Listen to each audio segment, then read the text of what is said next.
novo aqui, ó. Peraí. Eita. Isso. Já tá gravando. Pô, que doideira. Professor, Oi. eu achei duas atenuantes apenas. Duas atenuantes. Então, quais foram as atenuantes que você achou? Em estado de embriaguez pré-ordenada. Mas aí é agravante, não é atenuante, É, né? não, desculpa, a Sim. atenuante vai ser ter confessado espontaneamente perante a autoridade a autoria do crime. Isso. Então, olha só aqui, ó. A embriaguez É agravante. é uma agravante, eu vou colocar ela em vermelho. Não é? Eu achei Ah, outra atenuante aí que seria ser menor de 21 anos. Isso! Muito bem. Tá aqui no alto, ó. Não é? Olha, uma atenuante aqui. Menor de 21 anos. Não é? E tem uma outra aqui Atenuante. também que falaram que foi. Tem uma outra agravante, a outra atenuante que é a confissão, né?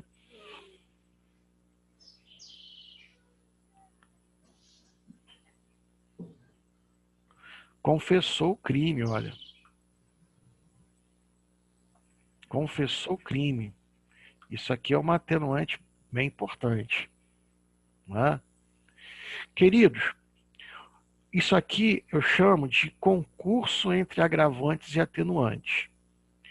Quando você tem um concurso entre agravantes e atenuantes, aí eu pergunto assim, né? Vocês fazem o quê? Né?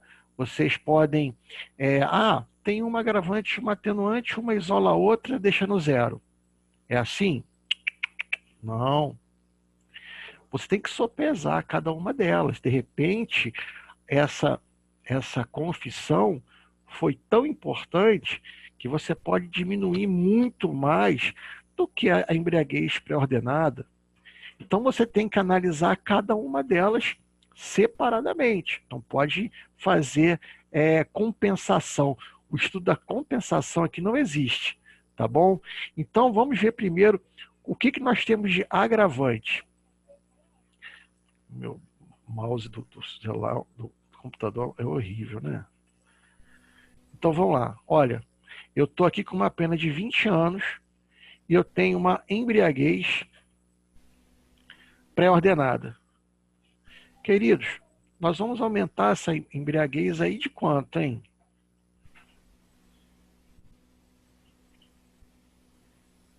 Sinceramente, professor, é necessário aumentar?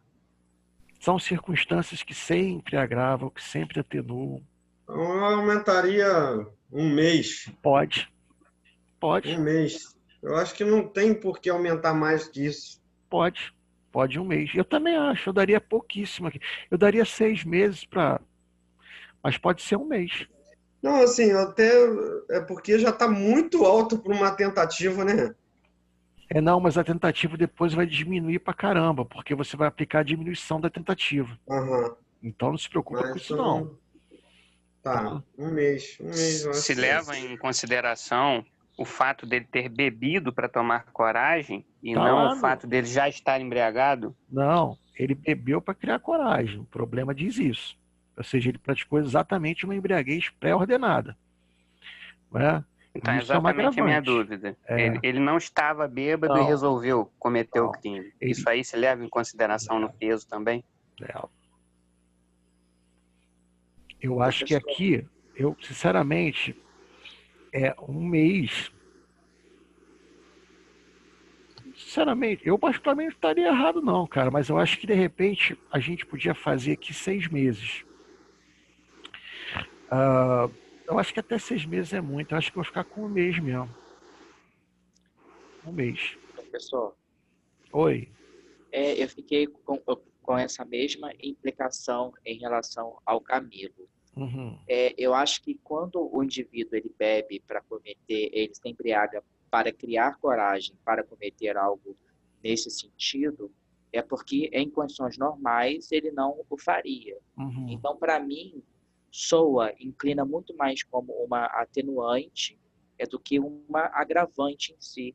Eu não sei se eu estou conseguindo... Não, o problema todo, e isso foi uma questão que o legislador escolheu em termos até mesmo de política criminal, o sujeito que se coloca em embriaguez, ele aumenta para praticar um crime, ele perde o controle sobre ele e gera um perigo comum.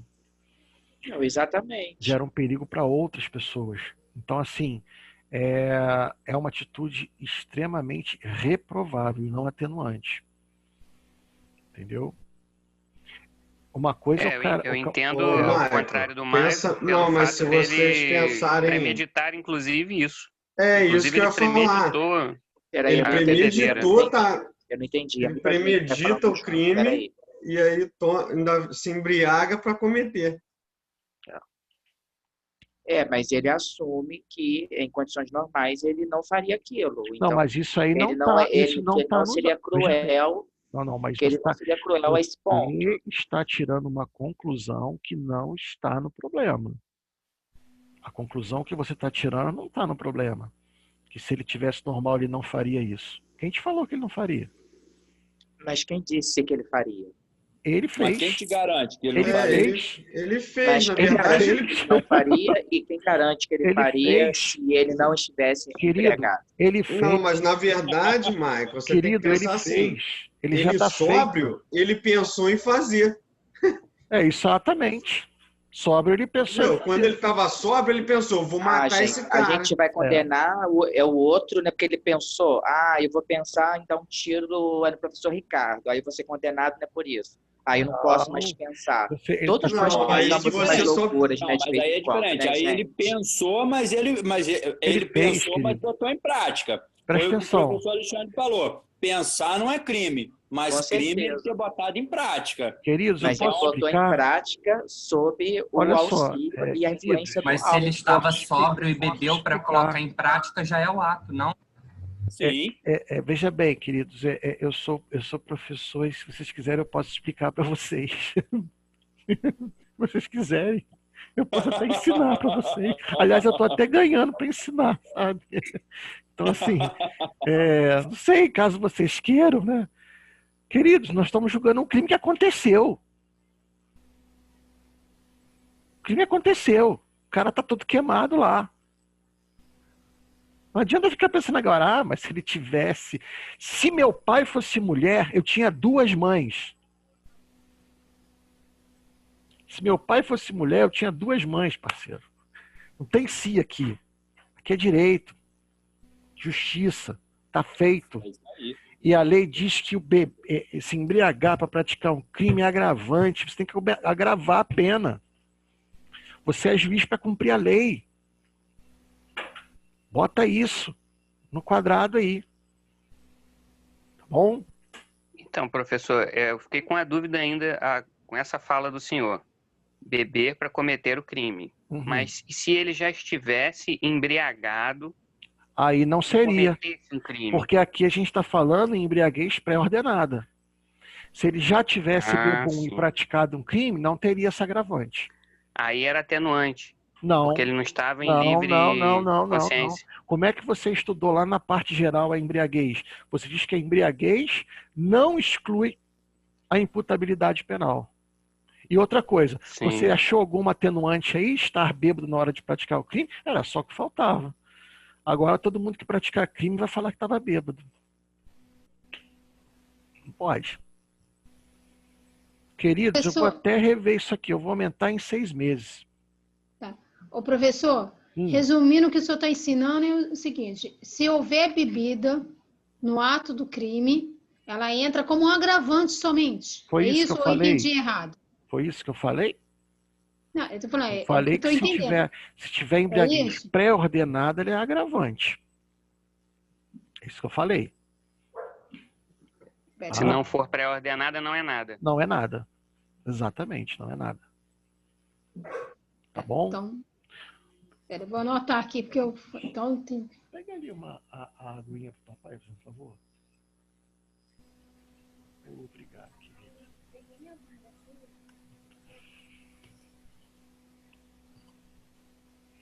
Então, ó, quais são as outras atenuantes? Contra maior de 60 anos. Maior de 60 anos é agravante? Dá uma olhada Agravante. lá. É? Dá Sim. uma olhada aí.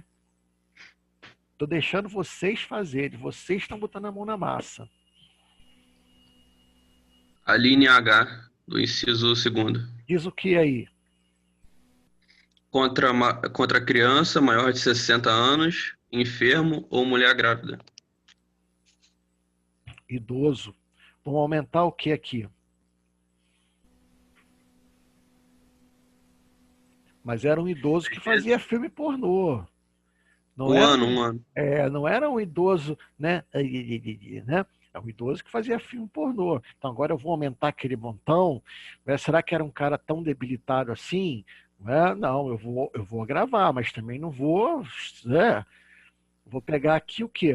Vou aumentar mais um ano. Um ano resolve. Um ano resolve, beleza. Agora, as atenuantes. Primeiro, a idade dele.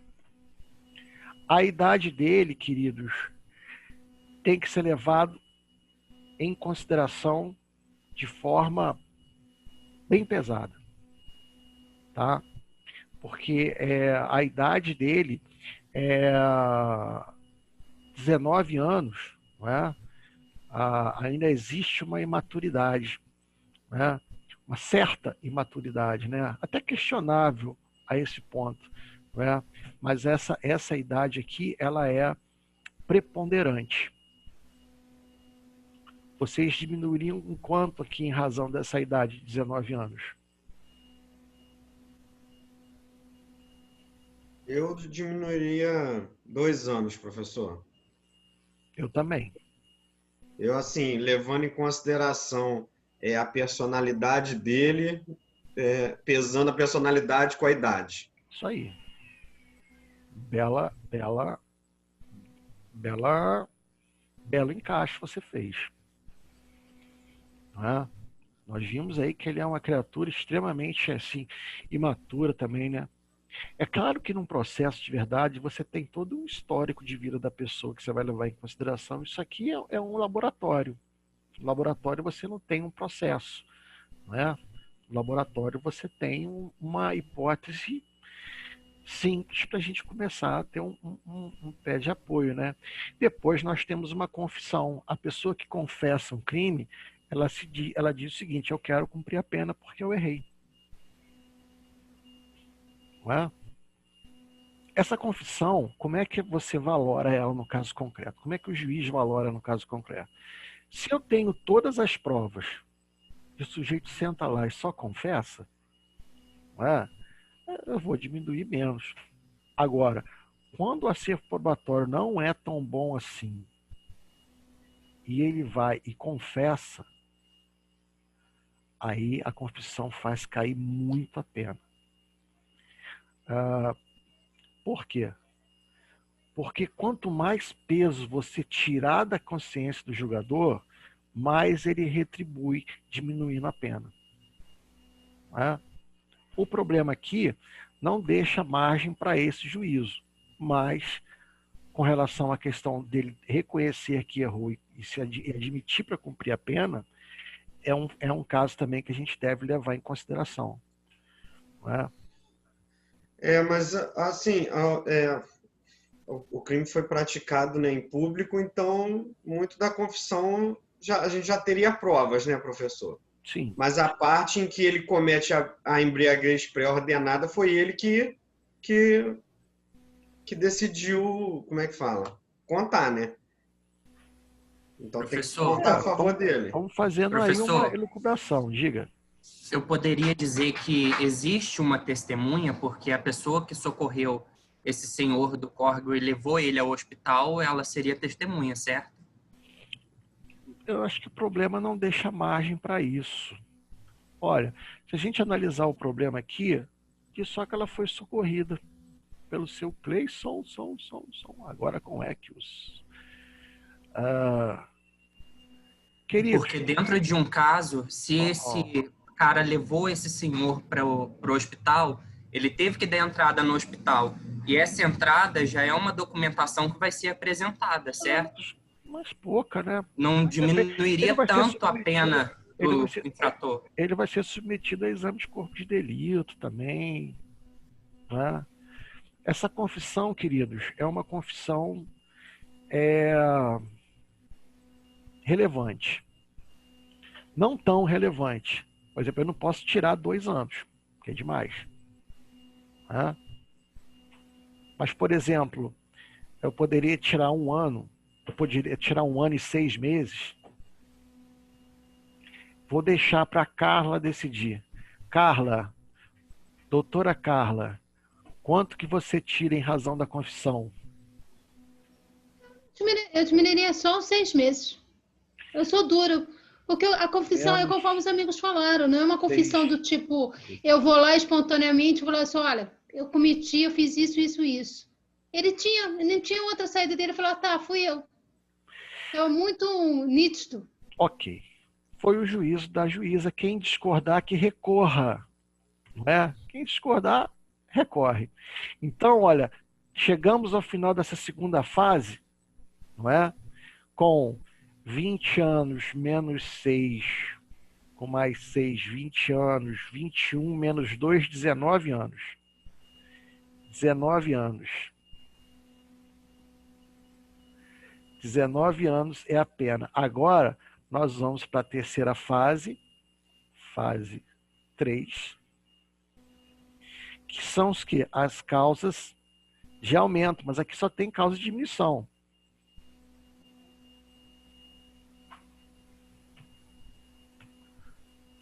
Causa de diminuição, que é a tentativa. Queridos, a tentativa diminui de quanto?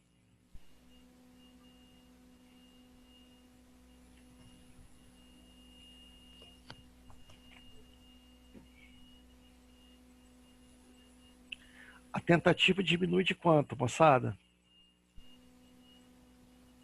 Vamos lá no 14, inciso 2 e me deem a resposta.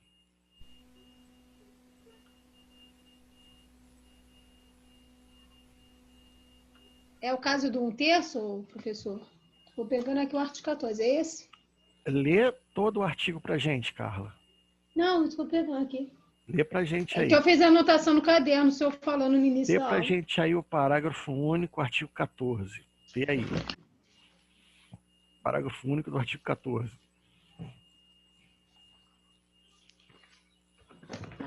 Peraí, só um minutinho.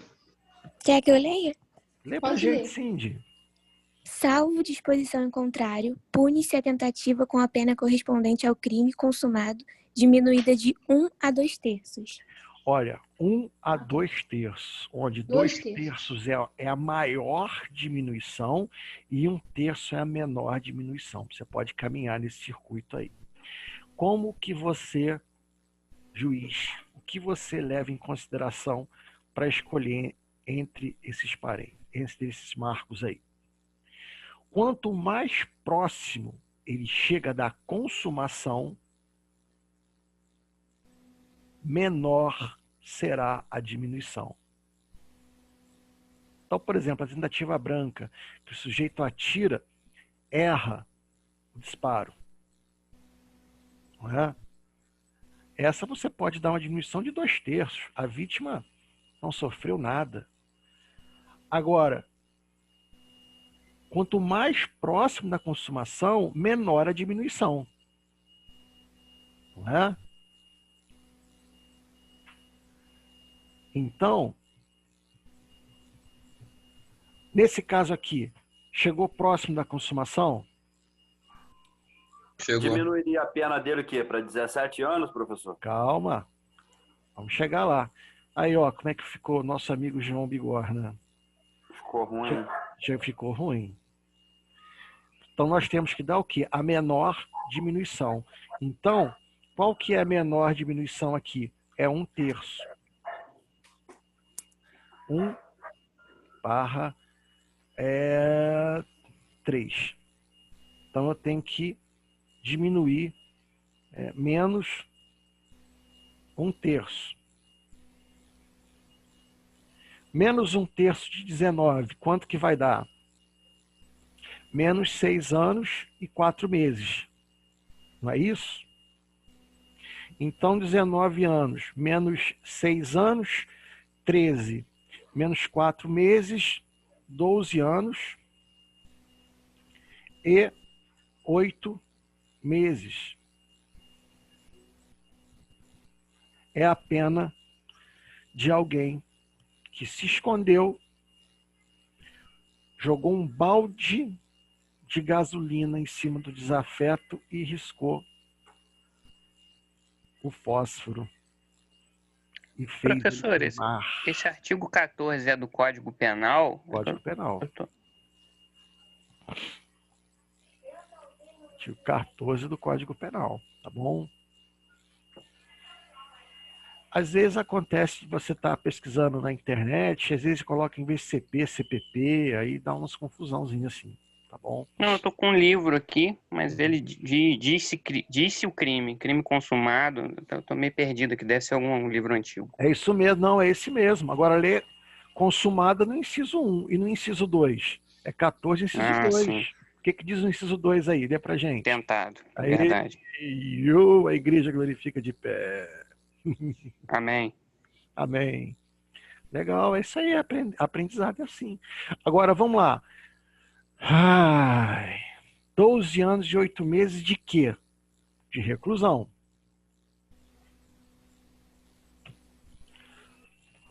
Reclusão aonde? Na colônia de férias, né? Na Boate Centauros, no deserto, né? No manicômio. Agora a gente vai decidir. Eu vou lá em São Cristóvão. Lá em São Cricri, né? Putz, lá em Bangu, meu irmão. 12 anos e 8 meses. Bangu 1. Vai ser para Bangu, cara. Então, olha só. Aqui, o que vocês vão fazer? Agora eu vou ensinar para vocês a definir como que você identifica qual é o regime inicial de cumprimento de pena. Se vai ser o fechado, semiaberto ou aberto. Tá bom? Então agora nós vamos aprender fazendo. Eu vou fazer com vocês uma coisa que a gente chama de metodologia ativa. Né? Então vamos lá. Me tira só uma dúvida. Na progressão do regime agora, que vem a progressão da pena dele aí, ele se enquadra devido ele ter tentado, ele se enquadra no 2/5, ele vai tirar 2/5 da pena fechado, aí seria isso para vencer a progressão de regime, semiaberto. Aí... No caso dele aqui, ele é hediondo. Sim. O crime aqui é hediondo. 2/5, né? Exato. Então, assim, situação para ele não é boa, não. Não, ele não verdade. vai cumprir 1/6 para progredir, não. Tá bom? 1/6 é só para crime molezinha, exatamente. Mas vamos fixar qual é o regime inicial para ele, né? Se vai ser fechado, semiaberto ou aberto. Como é que a gente faz? Queridos, vamos lá para o artigo 33 do Código Penal. Eu vou pegar meu Código Penal aqui para acompanhar com vocês. Só um minuto.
Vamos lá, pessoal. Vamos lá para o artigo 33, parágrafo 2º. Vamos lá para o artigo 33. Posso fazer uma pergunta rapidinho, professor? Pode. Quando chega nesse ponto de já ver as penas e tal, isso já passou da fase do júri? Ele já foi condenado pelo júri? Exatamente. Aí é que o juiz vai medir isso? Exatamente. Aí o juiz agora, ele simplesmente vai calcular a pena. Tá bom? O juiz no júri, ele calcula a pena. Mas quem decide tudo isso aí, se a qualificadora vai ser empregada, se vai ter, se a agravante, tudo isso é o júri. Tá bom? Agora nós vamos lá no artigo 33, parágrafo 2º. Sim. Professor, no artigo 33, parágrafo 2º, ele ressalta que penas menores, né, menores que 8 anos, ele regressa do regime semiaberto, né? Sendo que se ele não for reincidente, mas como aí a pena é acima, né? Vamos com calma aqui, pra gente seguir um caminho. Nós vamos passar por essa dúvida que eu sei até qual é. Sim. Vamos primeiro definir. O artigo 33, parágrafo 2º, traz uma regra pra gente. Qual é a regra que ele traz? Olha só, vou ler aqui para vocês. 33, parágrafo 2º. O condenado a pena superior a 8 anos deverá começar a cumprir a pena em regime fechado. Sim. Não é? O condenado não reincidente cuja pena seja superior a 4 anos e não exceda 8, poderá, desde o princípio, cumprir em regime semiaberto. O condenado não reincidente cuja pena seja igual ou inferior a 4 anos, poderá, desde o início, cumpri-la em regime aberto. 33, parágrafo 2º é muito claro. Pena acima de 8 anos vai ser qual regime? Inicial o quê? Fechado. Só que agora eu vou ensinar um macetezinho para vocês aqui. Que eu vou contar muito com que vocês tenham aí na mão o código ou o celular. Tá bom? Agora sim. 12 anos de reclusão em regime inicial fechado. Sempre coloca inicial fechado. Nunca coloca em regime fechado. Regime inicial fechado porque nosso sistema é progressivo. E do fechado vai para o semiaberto, do semiaberto vai para o aberto. Tá bom? Agora preste atenção aqui no que eu vou dizer para vocês. Nem sempre você vai usar somente essa regra no artigo 33, parágrafo 2º. Papai tendo aula. Nem sempre. Por quê? Porque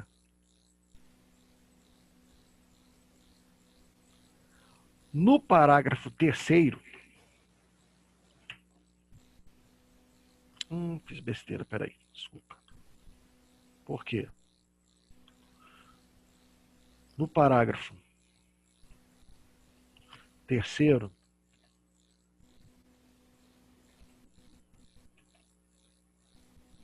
no parágrafo 3º, você tem uma questão aqui, que é aqui que o concurso público, prova da magistratura, tudo te arrebenta. Tá? Que diz o seguinte: a determinação do regime inicial de cumprimento de pena far-se-á com observância dos critérios previstos no artigo 59. Então, você vai analisar o artigo 59 do CP também. Isso significa que aquela escala ali do 33, parágrafo 2º, você não pode obedecer aquilo cegamente. Aquilo ali é flexível. Então, por exemplo, o sujeito foi condenado a 8 anos. Olha lá para mim. 8 anos e 6 meses. Olha aí para mim, por gentileza, no 33, parágrafo 2º, 8 anos e 6 meses, ele deveria iniciar em qual regime? Fechado. Fechado, não é? Pois é. Só que você tem que analisar também o artigo 59. Se o artigo 59 foi totalmente favorável, todas as circunstâncias do artigo 59 foram favoráveis, você aqui pode dar o regime semiaberto. Você pode dar o regime semiaberto. E fundamental, por quê? Dizendo que o artigo 59 foi totalmente favorável. Agora, vamos lá. 7 anos. Deve começar em qual regime? Vê aí para mim.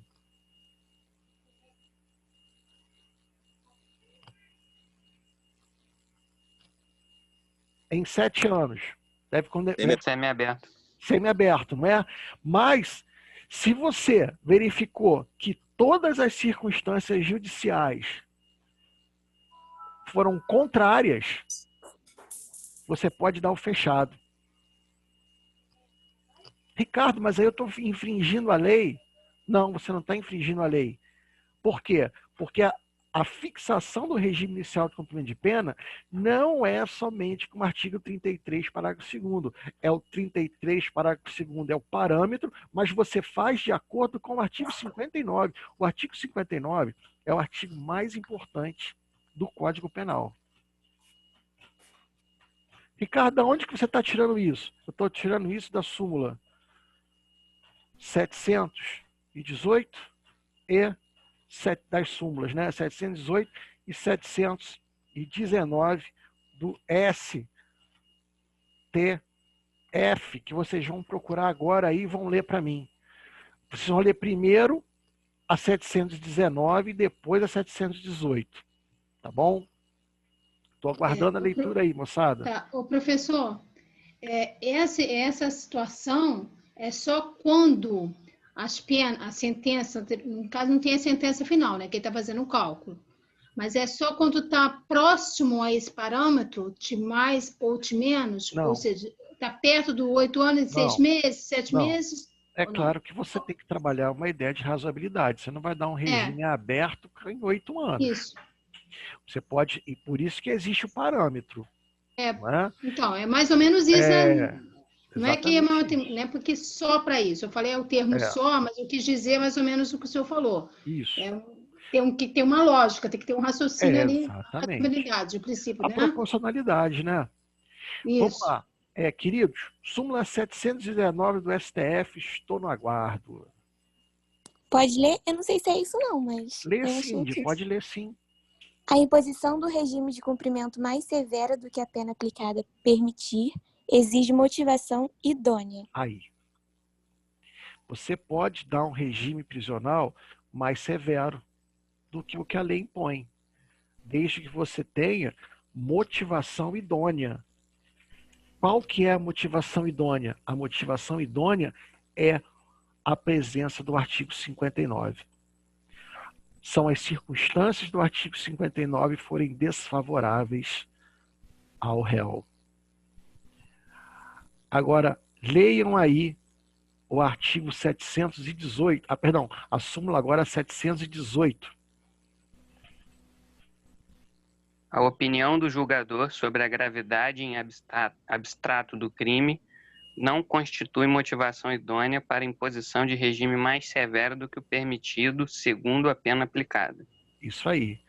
Então, olha só, não adianta você falar assim, como o crime é muito grave, muito bárbaro, então eu vou fazer o quê? Eu vou colocar um regime mais gravoso do que o que a lei manda. Não.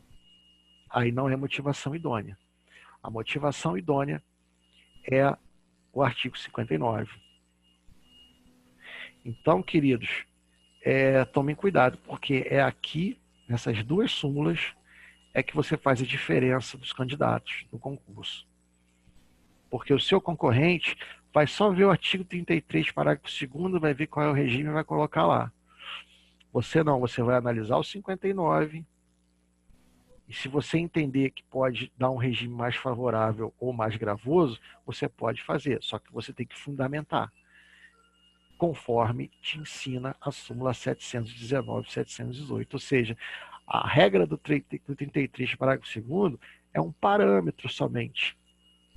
Mas o que define esse parâmetro, né, é o 59. O artigo 59 é um artigo, pelo menos na teoria da pena, é um artigo extremamente importante. Para o réu, para o advogado, para o aluno, para o juiz, para todo mundo. O cara que criou esse 59 aí estava inspirado, Nelson Hungria. Tá bom? Agora vamos lá, dúvidas?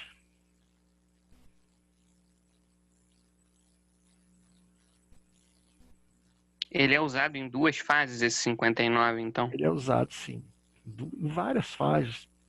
Vocês vão ver que daqui para frente, na hora de verificar se é possível a substituição da pena, leva-se em conta, a suspensão condicional da pena leva-se em conta. Ele é usado, assim, para cálculo de pena, ele é usado só na primeira fase, não é? Para cálculo de pena só na primeira fase. Mas para fixação do regime inicial, também ele é usado. Tá bom? Carla está falando, mas o microfone seu está fechado. Não, agora que o senhor me tirou uma dúvida que eu estava muito. Existe a diferença entre o cálculo da pena e a fixação da pena. Não é? Existem dois momentos. Não, mesma coisa. Dois momentos? Não. A gente chama que é a mesma coisa. Cálculo de pena, dosimetria da pena, fixação da pena, é a mesma coisa. Então, se ela é a mesma coisa, o artigo 59, ele pode ser usado... O senhor falou agora, é que eu não estou entendendo. O senhor falou que usa em duas vezes o artigo 59, um para o cálculo, um para a fixação. É porque realmente eu fiquei perdida. Regime inicial. A fixação do regime inicial. Ah, sim, fixação do regime. Isso. Tá. Assim, você primeiro calcula a pena base com 59 e na hora de fixar o regime inicial você também usa. Tá bom. Não pode sair com dúvida, não. Não, é por isso que eu perguntei. Tem que perguntar, isso mesmo. Tá. A gente fica naquela, né? Pô, será que eu vou perguntar uma besteira? Ô, besteira é você não perguntar, cara, porque aí tu leva a dúvida pra casa e aí já era, pô. Não é? Tem que perguntar. Uma vez me fizeram uma pergunta que aí eu não aguentei. Ele perguntou para mim, era aula de processo penal, e o aluno perguntou para mim como é que fazia para pegar o depoimento da vítima no crime de homicídio. Pô, homicídio. Não tem como ver a vítima, pô. Aí eu falei, olha, apaga a luz, acende uma vela, promotor, advogado, juiz, coloca um copo, cada um bota o dedinho, pergunta assim, tem um espírito nessa sala? E aí vai mexendo. Brincadeira, né? Tinha liberdade para brincar com o aluno, brinquei com ele. Né? E vai valer como prova isso aí? Você sabia que carta psicografada já foi utilizada como prova? Carta psicografada da vítima. Foi usada como prova em alguns julgados. Em alguns julgados pegaram algumas cartas psicografadas do Chico Xavier, da vítima, né, dizendo que o autor do crime não foi o réu, né, que ele deveria ser absolvido. E foi apresentado no júri, e os jurados entenderam, que deram valor àquilo. Porém, em todos os casos onde foi trabalhada uma carta psicografada, todos os casos foram do Chico Xavier. E não foi usada como única prova para absolvição. Ele comprovou, só um minutinho, querido, comprovou na verdade fez uma confrontação com a carta psicografada e demais outras provas, não é? Porque a psicografia, a carta psicografada, ela não tem base empírica, né? Base científica. Né? Existe um segmento do espiritismo que defende que o espiritismo não é uma religião, é uma ciência, que eles chamam de espiritismo cientificista. Né? Porém, isso não é aceito juridicamente como base científica, como base empírica. Né? Então, assim, elas foram usadas, essas cartas psicografadas elas foram usadas, mas corroborando com outros elementos de provas que já existiam também nos autos. Pode falar, Giliardi. Não, você estava comentando aí a respeito da prova, que o morto, como faz para ter uma prova do morto, né? O rapaz perguntou.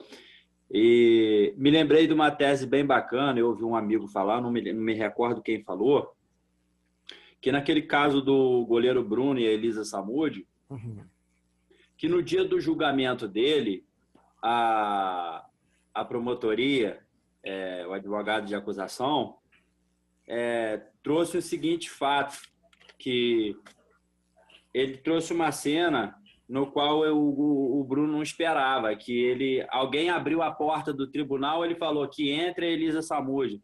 Todo mundo olhou, menos o Bruno, porque ele sabia que ela estava morta. Na verdade, o que aconteceu foi o seguinte, falaram uma parada assim. O advogado de defesa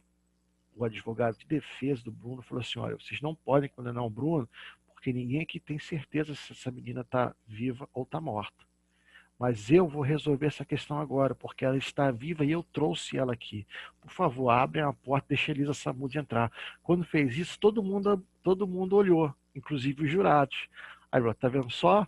Todos aqui em dúvida se ela estava viva ou não. Aí o promotor de justiça falou, olha, vejam, todo mundo olhou, menos o Bruno. O Bruno não olhou porque o Bruno sabia que ela estava morta. Isso aí. Então, o promotor que teve a sagacidade de inverter a sacada do advogado, que faltou o advogado combinar com o Bruno, né? O Bruno tinha que levantar, olhar, falar assim, amor da minha vida, você está viva, né? Acabou com ele. E aí o advogado via virar e falava assim, pegadinha do advogado, né? Essas coisas, cara, não adianta. Nossa, mas o promotor acabou com ele. Acabou com ele. Caraca, você acabou, você é doida. Ali ele mesmo se condenou ali, só ele nem olhar, ele já se condenou ali. Mas em compensação... Mas o advogado, nunca ia imaginar, né? Pô, pegadinha do advogado é o promotor, pegadinha do promotor. O promotor pegou e jantou ele ali, não tem jeito. Essas Se eu coisas sou advogado, eu dizia que ele é instruído a não levantar e não olhar para trás. Daí já não cola mais, cara. Sabe aquela desculpa que já não cola mais? Já foi, né? Já foi, né? Teve um caso aqui em Valença, que esse caso... Foi sagaz demais, hein, professor? Não, mas olha, esse caso aqui, que eu vou contar para vocês, isso aconteceu aqui em Valença, e esse caso aqui o advogado deu um baile, tá? O advogado chamava Clébio Porto, um dos maiores advogados criminalistas aqui de Valença, tá? E o que aconteceu? Valença tinha um bar, num bairro afastado aqui, que quem tomava conta do bar, né, o dono do bar era um rapaz que era paraplégico. Beatriz. Desculpa. Ele era cadeirante mesmo, tadinho. E ele ficava atrás do balcão, não é? E ali serviam as pessoas ali, as birosquinhas, né? E às vezes a mulher dele ajudava, às vezes ele ficava sozinho e tal. E um dia um sujeito bêbado começou a falar um monte de besteira e começou a ameaçar ele, falou que ia matar ele, que ia brigar e pulou o balcão para brigar com ele. Ele pegou um revólver que ele tinha embaixo da cadeira dele e deu 3 tiros no cara, matou o cara. E aí o Ministério Público ofereceu denúncia, não é? Contra o sujeito, porque deu 3 tiros, mesmo ele sendo paraplégico, deu 3 tiros no cara e matou o cara. E o promotor esculhambou, né? Não se iludam com essa carinha do réu, essa carinha de pobre coitado, de paraplégico. Ele deu 3 tiros sem necessidade nenhuma, era só uma discussão de botequim. Esse cara é perigoso, isso, que aquilo. Só que como ele respondeu em liberdade, o Clébio pediu para quando o promotor estivesse falando, ele não ficasse ali.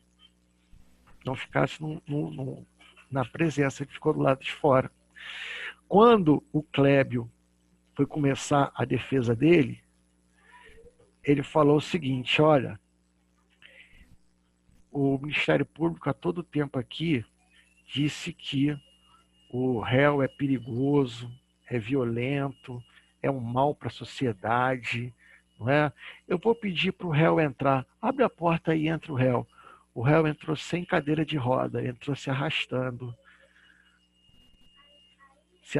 no chão. Ele tinha combinado: olha, tu vai entrar sem a cadeira de roda, vai entrar se arrastando. Aí ele entrou se arrastando até sentar lá na cadeira. Isso aqui, ó. Aí, o cara perigoso que o Ministério Público está falando. O cara foi absolvido 7-0. Na época, quando era até 7-0. O Ministério Público vai falar o quê? Se é para dar pancada, a pancada tem que dar sem volta, porque quando dá a volta é triste. A volta é triste. Né? Tem promotores de justiça que são muito bons. Espera aí, só um minutinho. Estou dando aula aqui. Poxa, tem que ficar quietinho. Desculpa, gente, mas eu estou num quarto de hotel, as crianças é difícil de domar, né? Então, assim,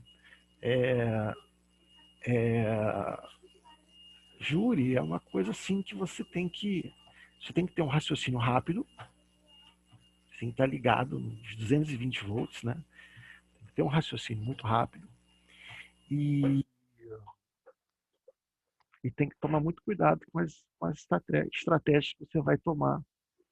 Aquela questão do Bruno ali, não é? A grande questão toda, não é? É que foi por parte do Macarrão a verdade. Né? O Macarrão tinha que dizer a verdade. Porque foi o Macarrão, na minha opinião, na minha modesta opinião, né, que eu acho que tomou a iniciativa de fazer de escolher o pior caminho para resolver ali o problema. Não é?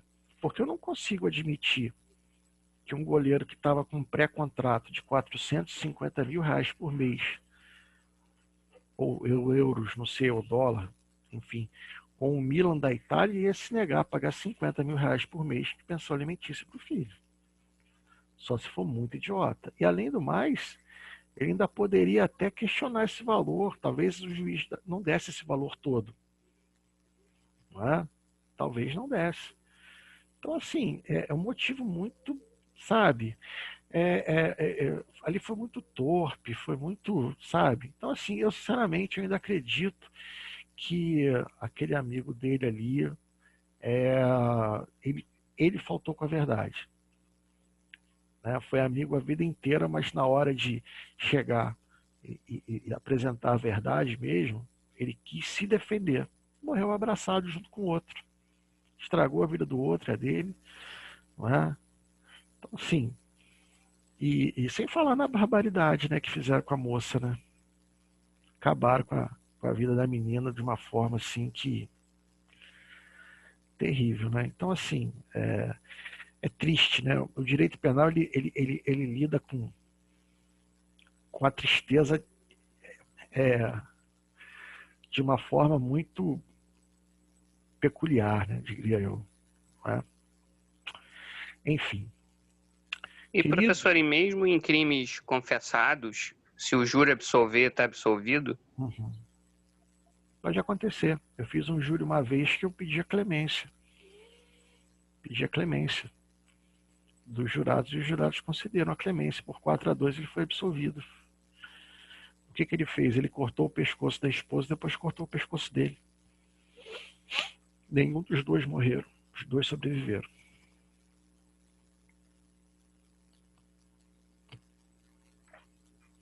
Nessas invertidas aí, eu ouvi uma vez uma história de que o advogado novo era o filho do fazendeiro e o filho do empregado. E o filho do fazendeiro ficava a vida inteira futucando e provocando esse rapaz. Até que eles ficaram adultos, esse rapaz se casou e o filho do fazendeiro quis forçar a esposa dele a ficar com ele, coisa e tal, e o filho do empregado acabou dando um tiro e matou o filho do fazendeiro. No julgamento, o advogado, muito novo e tal, começou só a elogiar o júri, elogiava o juiz, que estava muito feliz em estar ali, que era coisa maravilhosa, e ficou uns 40 minutos fazendo isso, até que o juiz bateu o martelo e falou: o senhor não vai defender o seu cliente? E aí ele falou: é engraçado, seu juiz, o senhor com 40 minutos de elogio já está irritado, imagina o meu cliente com 30 anos de ofensa aí. Aí 7-0 também absolveram. Assim, isso que nós chamamos de plenitude de defesa, é poder sair do direito, usar argumentos extrajurídicos, não é, no júri. Não é? Dia 27 vai ter um júri meu aqui em Valença, dupla tentativa de homicídio com 2 qualificadoras, cada uma. Júri pesado. Se vocês quiserem me assistir, vai ser bem interessante. Tá bom? Não sei como é que vai ser a questão do público, né? Se vai ter uma restrição de entrada, enfim. Tá? 10 horas, dia 27. O senhor é promotor ou advogado? Eu sou advogado, defesa. Tá? Fiquem à vontade, quem quiser vir assistir. Queridos, nós vamos encerrar a aula. Acabou que nem passamos tanto da hora, porque também agora já saturou o tema. Só que na nossa próxima aula a gente vai fazer mais 2 cálculos de pena. Tá? Na nossa próxima aula eu vou trazer mais 2 problemas desses, para a gente fazer mais 2 cálculos de pena antes de seguir em frente na matéria. Tá bom? Beleza. Um grande abraço. Sim, Professor, pode falar. Desculpa, como é que faz para poder só te interromper agora no final, é que a gente acabou não indo lá no artigo 59, mas eu dei uma olhada nele e ele iria começar a cumprir em regime fechado mesmo, né? Porque tudo vai contra ele. Vai contra ele, exatamente. Mas eu não sei se os colegas deram uma olhada no artigo 59, mas levam em consideração tudo que a gente analisou, né? Nos próximos que a gente vai fazer semana que vem, aí eu dei situações mais variadas, onde vão acontecer situações mais diferentes, inusitadas aí, para eu poder preparar vocês, tá bom? Mas a atividade hoje foi bem interessante, a participação de vocês foi muito bacana. A aula foi excelente, professor. Muito boa mesmo. Já estou ansioso pela próxima. A próxima vai ser melhor ainda. Esse slide o senhor vai colocar, vai postar também ou não? O slide, o que está acontecendo? Quando eu tento postar o slide, tá? Diz que o AVA não suporta. Mas se vocês quiserem, eu posso mandar para um e-mail de alguém. Eu poderia botar. Então, vocês... Tem lá no AVA um e-mail nossos, né? O senhor poderia botar ali, porque vai direto para todo mundo. Tem e-mail de vocês? Como é que eu faço para achar o e-mail de vocês? Dentro do AVA tem um mecanismo de postagens de e-mail, né? Aí envia por e-mail. E ali vai para todo mundo. Me fala aí qual é o e-mail da turma, que eu já escrevo aqui. Não é da turma, parece que vai automático para cada aluno. O professor Felipe, ele posta o link através de e-mail. Entendi. Aí, quando ele coloca lá, ele já vai automático para todos os e-mails. Cada aluno o link da aula. Eu vou ver se eu faço isso, então. Que realmente é uma boa. Eu já tentei postar o slide, mas diz que como se não suportasse. O Gesimar tinha falado para mim tentar passar para PDF e mandar. Eu vou fazer o seguinte, eu vou tentar primeiro passar para PDF, mandar para vocês. Se não der, a gente vai para o e-mail. Tá bom? Tá, eu agradeço. Obrigada. Tá joia. Gente, um bom final de semana para vocês, juízes. Professor, só uma pergunta, professor. Só Pode uma perguntinha rápida. Eu queria saber como que faço para poder ir lá assistir seu júri lá. Olha, vai ser no dia 27, 10 horas da manhã, começa a parte de instrução, tá? Os debates devem começar na parte da tarde, tá bom? O júri, ele é público, não é? Estudante de direito pode assistir, todo mundo pode assistir. Lá tem lá um plenário, o pessoal sentar, né? Tem bastante cadeira, tem bastante lugares lá, o salão, mas eu acho que por conta dessa pandemia deve haver alguma restrição de lugares, tá? Então, assim, o ideal seria que chegasse um pouquinho mais cedo para reservar o lugar, não é? Porque eu acredito que vai ter esse problema. Agora dura o dia inteiro e às vezes vara a noite. Então, assim, se vier de ônibus, não é uma boa não. Juntar a galera aí, pegar um carro, vir. Né? Vai ser um prazer ver vocês aqui. É a oportunidade de vocês verem o professor pulando a fogueira, né? Vai ver o professor lá passando os apertos dele lá, né? Aí eu adoro isso. Aí o aluno chega lá, né? Agora eu quero ver se é da merda, né? Agora eu quero ver. Mas eu não ligo, eu acho muito bacana isso. Né? A júri a gente ganha, perde. Eu já perdi vários júris, já ganhei vários júris. E amanhã serão vocês, tenho certeza disso. Seja como promotor, seja como advogado, seja como juiz. É claro, não é todo mundo, né? Tem os colegas que vão partir para o tributário, outros vão partir para o civil, não é? Mas o bom de você assistir um júri é que você parte para uma decisão para a vida. De repente você adora júri, mas quando você vê aquilo, fala assim, isso não serve para mim não. Ou então você olha aquilo e fala, pô, é isso que eu quero. Né? Então, eu costumo dizer que o direito civil, ele fala muito ao bolso. Fala muito ao bolso. Né? Já o direito penal, ele fala muito no coração. E no júri você percebe isso. No júri você percebe isso. Eu já fiz um júri sem ganhar nada. Não cobrei nada para fazer um júri. Fui fazer um júri uma vez que eu fiz sem cobrar. Né? Porque tem coisas que a gente faz por dinheiro. Outras coisas a gente faz movido mesmo pela emoção, pelo coração mesmo, né? Pelo embate, pela contra-argumentação. Não é? Isso é a paixão, cada um tem a sua. Não é? E vai ser um prazer encontrar os colegas lá. Tá bom, gente? E aí, quando a pandemia acabar e a gente voltar presencialmente, nós vamos fazer um júri simulado lá na nossa faculdade. Não é? Vamos pegar uma turma contra outra e vamos fazer um belíssimo júri simulado lá. Se a gente não conseguir, ou a gente faz na própria faculdade mesmo, ou então a gente pede a sala do tribunal do júri, do fórum lá emprestada para fazer. Não é? E a gente pode tirar foto e tudo, que é bem bacana.